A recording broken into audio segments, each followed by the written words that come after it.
Bonjour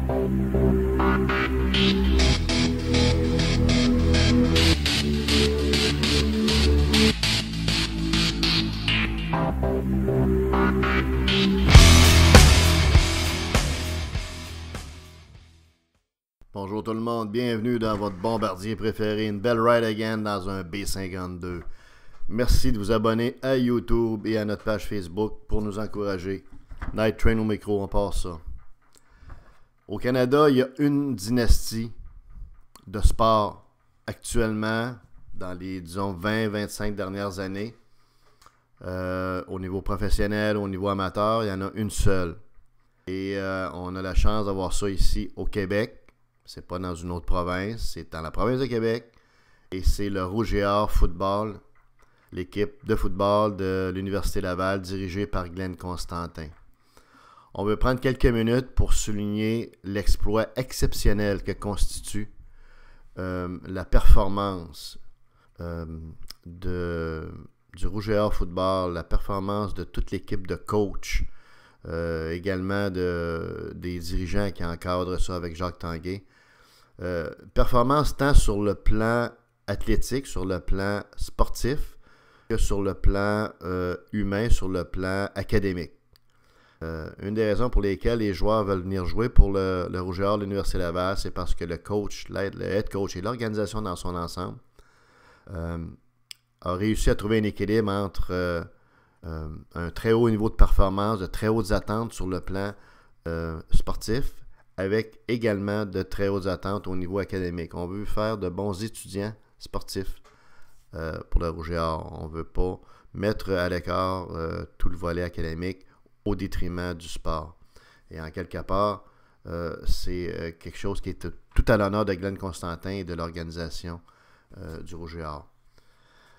On doit être fiers, dans le fond, d'avoir la seule dynastie. Parce que vous savez, la dernière dynastie de sport qu'il y a eu au Québec, à notre avis, on a fait quelques recherches tout de même, c'est le Canadien de Montréal dans le hockey au niveau professionnel, qui a gagné quand même une vingtaine de Coupes Stanley. Et depuis ce temps-là, que ce soit au niveau professionnel ou sportif, eh bien, c'est le Rouge et Or qui a pris le relais.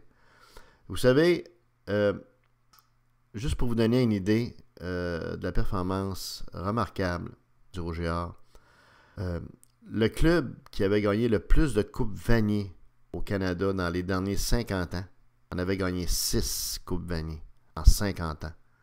Le Rouge et Or a surpassé ça en à peine 17 ans de son histoire. Okay?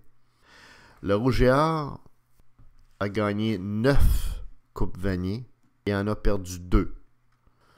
Donc, on s'entend que c'est un win-loss record qui est avantageux. Les 2 Coupes Vanier ont été perdues, une en 2011 contre l'Université McMaster, qui s'était décidé en deuxième prolongation. Donc, le Rouge et Or avait perdu par 3 points sur un placement. Puis, évidemment, la dernière Coupe Vanier contre l'Université Western, sur laquelle on a fait un podcast et qui a été une partie, disons, appelons-le, singulière et d'une certaine façon un peu controversée. Mais tout de même, c'est une défaite.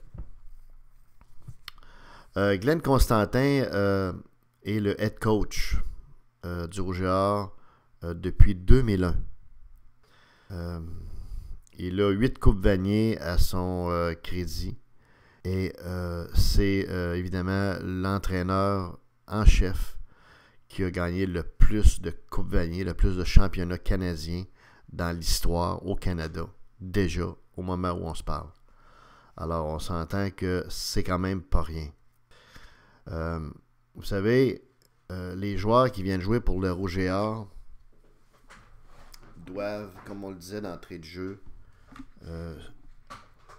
d'abord sont triés sur le volet, mais les gars doivent jouer sous une pression quand même non négligeable, parce que même si c'est une équipe universitaire, une équipe amateur, les standards, les très hauts standards exigés par le Rouge et Or, par l'équipe de Glenn Constantin, sont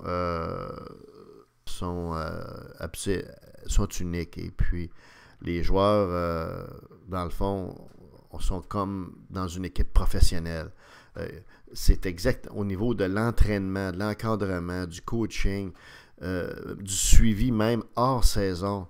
etc. C'est vraiment un programme qui s'apparente à celui des meilleures organisations du NCAA aux États-Unis, avec évidemment des budgets en moins, on s'entend, mais toute proportion gardée, on est à un même niveau de discipline, de rigueur, d'exigence. Et donc, les joueurs qui entrent dans le programme du Rouge et Or sont choyés à ce niveau-là. S'ils s'impliquent, s'ils se dévouent pour la cause, si vraiment ils donnent le meilleur d'eux-mêmes, ils vont devenir à la fois de bien meilleurs joueurs de football et également ils vont poursuivre en parallèle leur cheminement académique. Vous savez, l'histoire du Rouge et Or est une dynastie parce que c'est devenu un modèle, c'est une référence au Canada. Vous parlez avec tous les coachs, les organisations, les principales universités qui font du football au Canada et ils vont vous parler du Rouge et Or comme étant un modèle qui les a inspirés pour essayer d'être meilleurs, de se surpasser.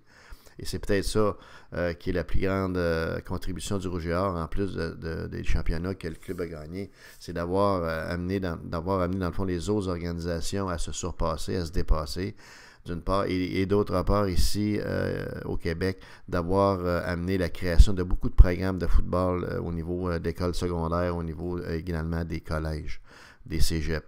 Et ça, c'est un résultat qui et ce sont des réalisations qui sont dues au Rouge et Or et à la popularité du football que le Rouge et Or a amené. Le Rouge et Or a eu plusieurs grands joueurs dans son histoire, qu'on pense à Mathieu Bertrand, qu'on pense à Benoît Groux, qu'on pense également à Juliane Fioli, Maranda. Écoutez, il y en a tellement, c'est pas croyable. Ce qu'il faut noter également, pourquoi le Rouge et Or est une grande organisation, c'est qu'il y a quelques coachs qui sont là depuis longtemps. Il y a une stabilité, puis il y a un haut niveau de compétence au niveau des entraîneurs. Glenn Constantin en tout premier lieu. Évidemment, Justin Etier à l'offensive.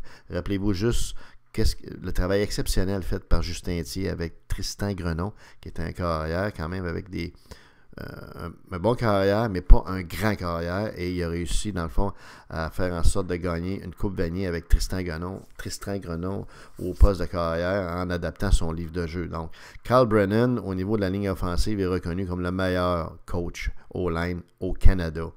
Okay? Et Brennan pourrait aller coacher ailleurs, mais il reste avec le Rouge et Or parce que on est dans un haut niveau standard de qualité, comme je le disais tout à l'heure. Il est habitué de travailler avec Constantin et il fait des grandes choses. Rappelez-vous, quand la Coupe Vanier en 2012, la O-line a gagné la Coupe Vanier carrément et aurait dû gagner, dans le fond, le trophée du meilleur joueur du match parce que Carl Brennan avait une unité à ce moment-là qui était talentueuse, mais en plus, il avait fait grandir cette unité-là qui a complètement dominé le match, comprenez-vous, comme tel. Alors, vous savez, le Rouge et Or, dans le fond, on pourrait en parler longtemps, mais en résumé, on voulait simplement vous dire, dans le fond, pourquoi qu'on pense que cette dynastie, là, on devrait en être fiers, qu'on soit à Québec, à Montréal, à Trois-Rivières, et n'importe où, et même au Canada. On devrait en être très, très fiers parce que c'est une belle réalisation. Et vous savez, le Rouge et Or football là, existe depuis 1996. C'est pas un programme qui existe depuis 50 ans. Alors, c'est en très, très peu d'années, dans le fond, qu'on a gagné beaucoup de championnats. Bravo à tout le monde.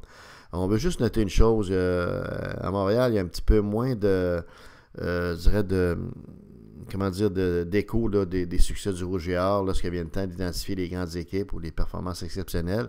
Ça serait le fun que, dans le fond, on regarde les choses objectivement de ce côté-là et qu'on reconnaisse, dans le fond, les résultats absolument incroyables là, de Glenn Constantin et de sa troupe. Alors, bravo au GA Football et on va avoir les 2 prochaines Coupes Vanier à Québec et espérons qu'on va avoir des très très belles saisons, à n'en pas douter. La saison prochaine qui s'en vient avec le Rouge et Or.